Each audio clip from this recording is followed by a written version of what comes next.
আসসালামু আলাইকুম এভরিওয়ান। আজকে আমি আপনাদের সাথে হোটেল স্টাইলের রুই মাছ ভুনার একটা রেসিপি শেয়ার করব। এটা আমি একটা বাবুর্চির কাছ থেকে সংগ্রহ করেছি। এই রেসিপিটা খেতে এতটা মজার, আমি আসলে আপনাদেরকে বলে বোঝাতে পারবো না।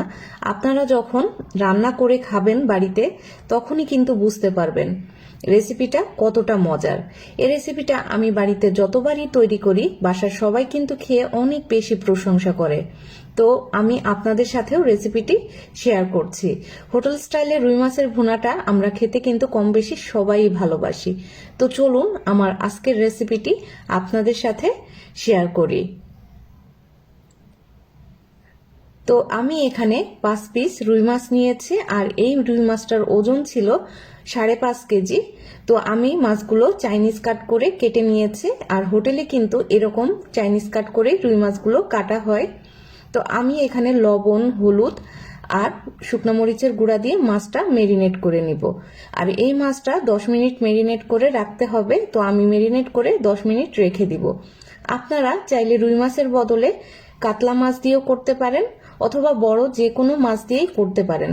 আমি যেহেতু বাবুর্চির কাছ থেকে রুই মাছ দিয়েই শিখেছি, তো আমি আপনাদেরকে রুই মাছ দিয়েই রেসিপিটি তৈরি করে দেখাচ্ছি। তো খুব ভালোভাবে মশলা মাখিয়ে আমি রেস্টে রেখে দিব 10 মিনিটের মতো। এবার আমি একটা প্যানে দিয়ে দিচ্ছি 1/2 কাপ পরিমাণ তেল, আর তেলের মধ্যে দিয়ে দিচ্ছি প্রায় 1/2 কাপ পরিমাণ পেঁয়াজ কুচি। এই পেঁয়াজটা আমি বেরেস্তা করে নিব। আর পেঁয়াজটা দিয়ে কি করব সেটা আপনারা কিছুক্ষণ পরেই কিন্তু দেখতে পারবেন। স্টেপ বাই স্টেপ যদি আপনারা এই রেসিপিটা ফলো করেন, তাহলে আমি গ্যারান্টি দিয়ে বলতে পারি আপনারা সেম হোটেলের স্বাদটাই কিন্তু নিজে হাতেই তৈরি করতে পারবেন। তো দেখুন পেঁয়াজটা কিন্তু বেরেস্তা হয়ে গেছে। এবার আমি এই পেঁয়াজটা একটা ডিশে তুলে রাখছি। তেলটা ভালোভাবে ঝরিয়ে নিতে হবে। তো দেখুন আমি তেল ঝরিয়ে খুব ভালোভাবে নিয়ে নিচ্ছি একটা ডিশে। এবার এই তেলেই কিন্তু মাছটা ফ্রাই করব। এই তেলটা থেকে কিন্তু অনেক সুন্দর একটা স্মেল বের হচ্ছে। তো যখন আপনারা রান্না করবেন তখনই কিন্তু বুঝতে পারবেন। আর মাছটা অনেক বেশি কড়া করে কিন্তু ভাজার দরকার নেই। তো আমি একে একে মাছগুলো দিয়ে দিচ্ছি। মাছটা জাস্ট এক পাশ কালার হয়ে গেলে আমি উল্টিয়ে দিচ্ছি। তো আমি সবগুলো দিয়ে নিলাম। আমার এই ফ্রাই প্যানটা কিন্তু 26 cm এর একটা বড় ফ্রাই প্যান। দেখুন মাছগুলো কিন্তু দেওয়ার কারণে পুরো ফ্রাই প্যানটাই কিন্তু ভরে গেছে। ক্যামেরার কারণে কিন্তু বোঝা যাচ্ছে না মাছটা কতটা বড়। তো মাছটা উল্টাতে কিন্তু আমার একটু প্রবলেম হচ্ছে, তো একটু সাবধানে কিন্তু উল্টিয়ে নিতে হবে। তো এক পাশ যখন কালার হয়ে গেছে, আমি অপর পাশটাও কালার করে ভেজে নিচ্ছি। তো সব সাইড একটু ভালোভাবে আমি ভেজে মাছগুলো তুলে রাখবো। আর এই যে তেলটা আছে, আর এই তেলের মধ্যে কিন্তু আমি রান্নাটা করব, এক্সট্রা কিন্তু আর কোনো তেল দেবার প্রয়োজন নেই। তো আমি মাছগুলো তুলে নিচ্ছি। আমার আজকের রেসিপি ভালো লাগলে যারা আমার চ্যানেলে নতুন, প্লিজ চ্যানেলটি সাবস্ক্রাইব করে আমার পাশে থাকবেন।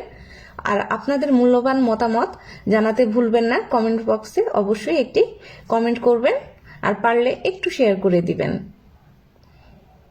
তো মাছগুলো আমি তুলে নিলাম। এবার আমি এই তেলের মধ্যে দিয়ে দিব 1/2 কাপ পরিমাণ পেঁয়াজ পেস্ট, একটা দিয়ে দিচ্ছি টমেটো পেস্ট, দিয়ে দিব 1 টেবিল চামচ পরিমাণ রসুন পেস্ট, আদা পেস্ট 1/2 টিস্পুন পরিমাণ। এবার আমি মশলাটা খুব ভালোভাবে ভেজে নেব। এতে করে মশলার যে কাঁচা একটা গন্ধ আছে এটা চলে যাবে। মশলাটা কিছুক্ষণ ভেজে নিলাম। এবার কিন্তু মশলার কাঁচা গন্ধ চলে গেছে। এবার আমি এর মধ্যে গুঁড়া মশলা অ্যাড করছি। হলুদ গুঁড়া দিয়ে দিলাম 1/2 টিস্পুন, লাল মরিচের গুঁড়া স্বাদ মতো, ধনিয়া গুঁড়া 1/2 টিস্পুন, জিরা গুঁড়া 1/2 টিস্পুন, দিয়ে দিব স্বাদ মতো লবণ। লবণটা আপনাদের টেস্ট অনুযায়ী আপনারা অ্যাড করে নেবেন। এবার আমি শুকনো মশলাগুলো খুব ভালোভাবে কষিয়ে নিচ্ছি। মশলাটা যাতে ভালোভাবে কষানো হয় এদিকটা আপনারা খেয়াল রাখবেন।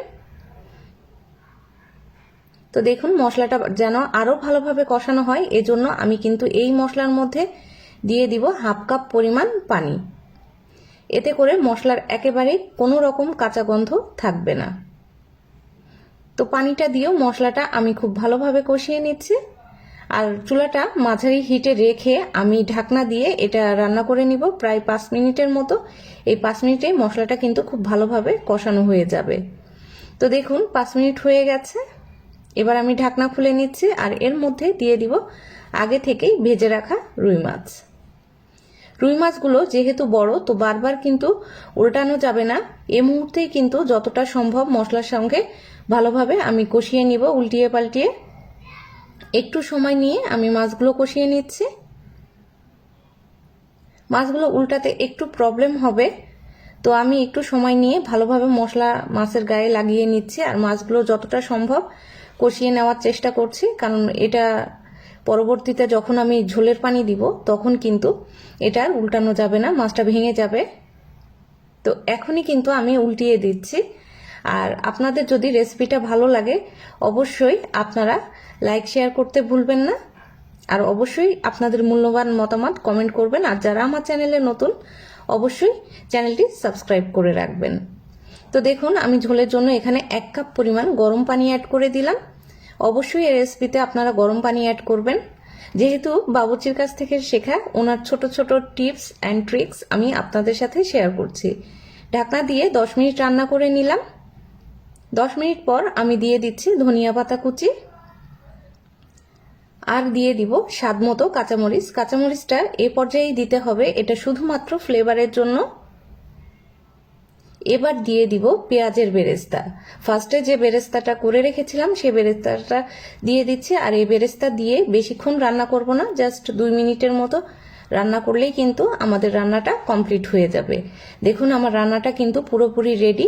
এটা আমি সার্ভ করব গরম ভাতের সাথে। আপনি চাইলে পোলাওয়ের সাথেও রেসিপিটি সার্ভ করতে পারেন। আজকের রেসিপি এ পর্যন্তই।